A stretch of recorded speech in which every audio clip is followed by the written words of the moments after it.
It's 757 Saturday Sports Talk here on ESPN Radio 94.1. We're talking with the author of the book, The Experts Can't Do Without, Phil Steele. His college football 2021 preview is out on newsstands now. 352 pages, jam-packed with information. Go to philsteele.com. Again, go pay Barnes & Noble a visit, Lynn Haven Mall, Virginia Beach. They've got copies, but don't wait until late August, folks. Get your copy now because it's red hot and it's the very best. Phil, as we turn our attention to the service academies, as you know, it's a big military area here in the 757 and Army, Navy. And Army shut out the midshipmen last season for the first time since 1969. What do you see with Army and what do you see with Navy?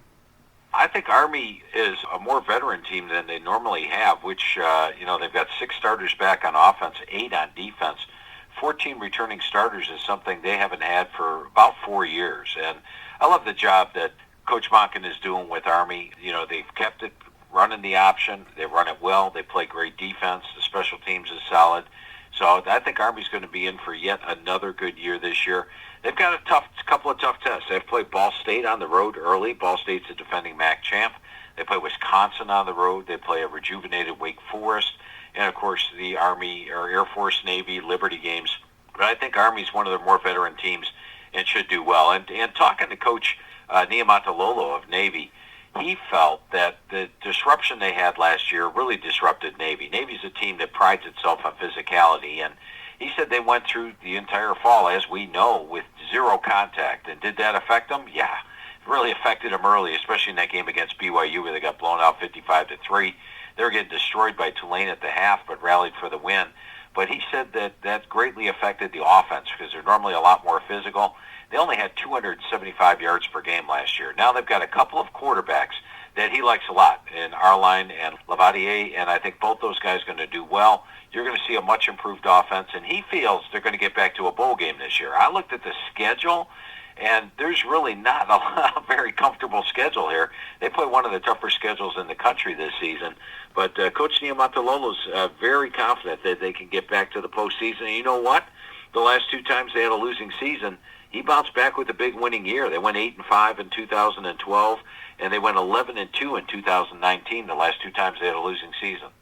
I love throwing these burning questions out to you. We had one a year ago, and here's one. I think all 7 years of the college football playoff, we've had some combination of Alabama, Clemson, Ohio State, if not all 3, 2 of them. Who's the biggest lock to make it? Who's the most vulnerable to miss it? Bama, Clemson, Ohio State. I think the team that's the biggest lock to make it is actually Ohio State of those 3. And the fact that when you look at their schedule, they could be a double-digit favorite in every single game this year. They're already a double-digit favorite against Oregon in Week 2 at 10 points. At Indiana is the only other test. Maybe the Big Ten title game, if they play Wisconsin, could be a threat. You know, when you look at Alabama, they've got 2 chances to get knocked out of it. The first one would be at Texas A&M, October the 9th. Jimbo Fisher's been recruiting like Alabama's been recruiting the last 4 years. They're a team loaded in talent, and Coach Fisher, when I talked to him, said this year's offensive line, despite losing 4 starters, might be more physical, more athletic than last year's offensive line. So that raised my eyebrows a little bit. They could potentially knock them off in College Station. And then Georgia. Remember, Georgia, I think, only trailed Alabama a total of 2 minutes in their 2 losses in the postseason in the last 4 years. So Georgia knows they can play with Alabama, and Georgia's got a schedule where they're going to be favored in every game with the exception of Clemson. Georgia could be a real wild card. They could knock Clemson out of it and knock Alabama out of it. So I think Georgia and Texas A&M are the 2 teams that hold the cards of either Alabama or Clemson missing the playoff. Interesting. And as you mentioned, Georgia and Texas A&M, this might be part of your answer to my next question. You've really got limitless options here, Phil. A game or 2 on the schedule you are most looking forward to, whether it's in the opener, later in the season, conference matchup, non-conference showdown. You've got all the TVs and all these games every week. What game or 2 can you not miss? Yeah, and it's probably 2 of them we just touched on. Georgia against Clemson, first game of the season. Love the return of that rivalry. They had a lot of great games in the season opener throughout the years. I'm glad it returned. And you're talking about 2 top 5 teams duking it out. And then that Texas A&M game in College Station. You know, last year Alabama beat them by 28, but if you watch the game, there's really 4 plays in the first half that really swung the outcome of the game. I mean, A&M was threatening to make it a 1-score game. They got stopped on 4th down. Bama scores with seconds left in the half and turned it into a little bit of a blowout. But it could have been a lot closer. Some key drop passes, key 4th down conversions. I think A&M gives them a heck of a game, and that's one I'm greatly anticipating. Two more for the college football forecaster extraordinaire, Phil Steele. Check out his website, philsteele.com. Follow him on Twitter, PHILSTEELE042, and go get his college football magazine. It's ESPN Radio 94.1 and 757 Saturday Sports Talk. Phil, as you look at the Heisman race, Spencer Rattler, Sam Howell, two of the favorites there. Is there a player that goes from off the list, sort of like Devonta Smith of Alabama last year? I believe he was the first wide receiver in nearly 30 years to win the Heisman. Guy off the radar that crashes the party as a finalist in New York or wins it? Well, there's three guys that have not been full-time starters that I think have an excellent shot of getting there, which would be DJ Uiagalelei of Clemson, who did start 2 games last year for Clemson. They put up 38 points per game, and he gets handed the keys to that Clemson offense and Clemson team overall. Bryce Young of Alabama. You know, Bryce Young is one of the top quarterbacks coming out of high school. He's a dynamic runner and passer, great arm, and he gets handed the keys of the Alabama offense. And even though it hasn't been announced yet, you figure it's going to be C.J. Stroud at Ohio State. Once again, if Ohio State's a double-digit favorite in every game, Ohio State's had the top quarterback in the Big Ten like 11 of the last 12 years, even with first-time starters. I think C.J. Stroud steps in and could be a Heisman candidate. If you're looking for somebody from a different position, I might throw in Breece Hall of Iowa State. Now, Breece Hall's been one of the best running backs in the country, sort of under the radar, but Iowa State's not under the radar this year.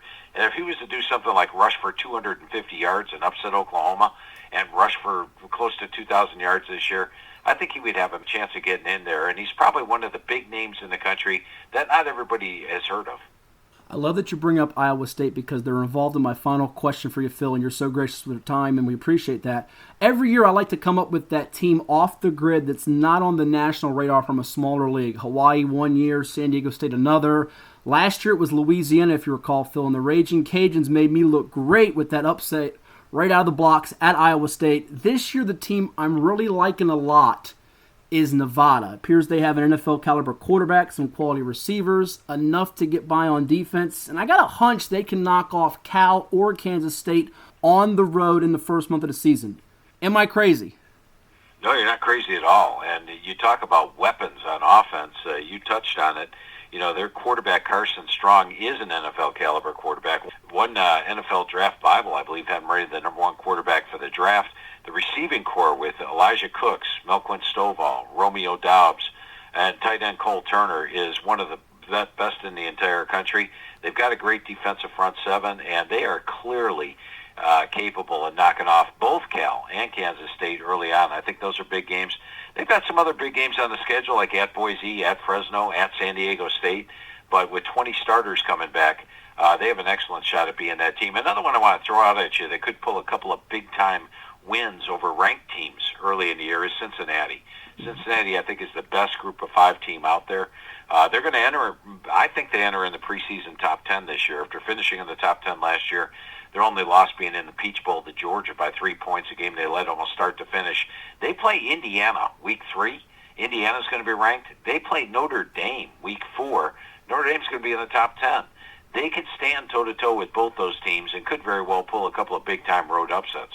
All right, so tell your friends come September, watch out for Cincinnati, watch out for Nevada. Phil Steele told me to tell you that. Before we let you run, Phil, again, such a blast talking with you. Tell the folks how they can get your magazine, and also when they subscribe to philsteele.com, what do they get? Well, I appreciate that, Matt. And, you know, the magazine this year, it's exclusively at 2 places. And what this has done is streamline the operations. We were able to get the magazine. Normally, when we send the final page to the press, it's about 4 weeks till it actually starts hitting the newsstands. We go exclusively to Barnes & Noble and Books A Million this year, and we were actually at Barnes & Noble about a little more than 1 week after we hit the press. We were already at Barnes & Noble. So Barnes & Noble, Books A Million are the 2 locations that have the magazine exclusively. Or you could go to philsteele.com, and if you go to philsteele.com like you did, Matt, you can order the magazine there. You can order the digital version there. And the big thing about the digital version this year, we're updating the pages daily. So as players land from the transfer portal or if somebody gets injured, we're circling them on the pages. adjusting a few things in there. We'll be updating it all the way to the start of the season on the digital version. So that's available at Phil Steele, STEELE.com. You can also get Phil Steele Plus, which is great, but read more about that when you get the magazine. Check out a few of the pages that talk to you about Phil Steele Plus. Oh, that's neat. I didn't know you guys updated it with all the changes. I'm glad I got the digital copy now, so I don't have to go with my pen and mark it out in the book. It's just right there for me. There you go. Yeah, it's something new this year. We got in with IMG Learfield, and they were able to really come up with a great digital version for us to be able to do that. It's awesome. Well, Phil, enjoy the rest of your summer. I'm sure we'll be in touch, and thank you for all the time today. Hey, Matt, always appreciate you having on. We've been doing this show for quite some time, haven't we? We have, and you're the very best, and I look forward to seeing you back in Virginia sometime down the road. Sounds great, Matt. Thanks for having me on today. Really enjoyed it here on a Saturday. You got it. That's the college football guru himself, Phil Steele, with us here on 757 Saturday Sports Talk exclusively in Hampton Roads on ESPN Radio 94.1.